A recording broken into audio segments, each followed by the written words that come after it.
Assalamualaikum warahmatullahi wabarakatuh. Saya Bagus Pancarian dari kelas 12 IPA 5 dan saya nomor absen ke-8. Di sini saya ingin mempresentasikan hasil kerja saya dalam mengerjakan tugas untuk penilaian tengah semester pada kali ini. Dan pada kali ini saya mengambil materi yaitu sifat koligatif larutan. Dan di sifat koligatif larutan di sini kita akan membahas mengenai yang ke-1, kenaikan titik didih. Yang kedua ada penurunan titik beku. Yang ketiga ada penurunan tekanan uap. Dan yang keempat ada tekanan osmosis. Untuk memulai materi kita kali ini, jadi apa itu sifat koligatif larutan?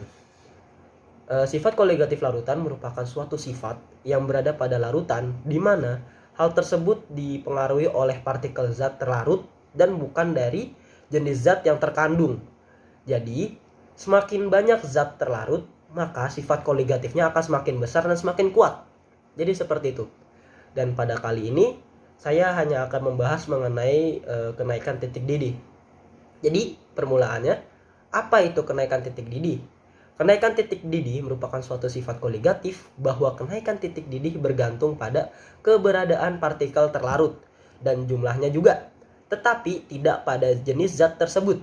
Sifat ini adalah efek dari pengenceran pelarut dengan adanya zat yang terlarut. Oke, seperti itu untuk pengertian singkatnya. Oke, jadi bagaimana sih cara kita untuk menghitung kenaikan titik didih? Pertama kita akan membahas kenaikan titik didih larutan yang non-elektrolit. Yang pertama ada delta TB. TB dikurang TB derajat.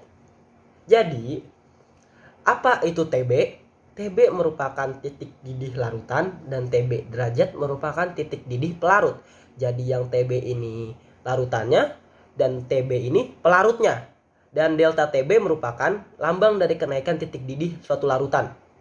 Atau kita juga bisa memakai rumus delta TB sama dengan M dikali KB, yang merupakan M itu molaritas dan KB merupakan tetapan titik didih pelarut.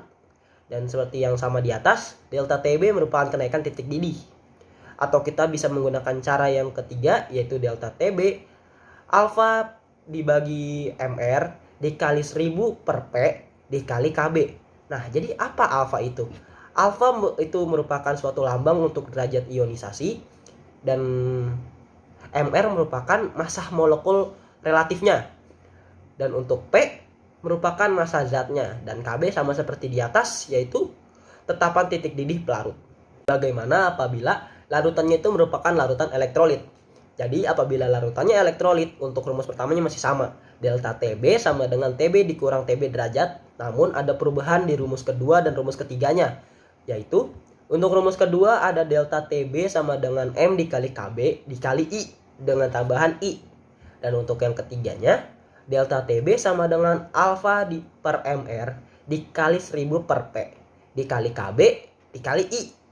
Untuk semuanya istilahnya masih sama. Namun, apa sih I itu? I itu merupakan lambang untuk faktor Van Hoff. Jadi, bagaimana sih kita cara mencari I itu?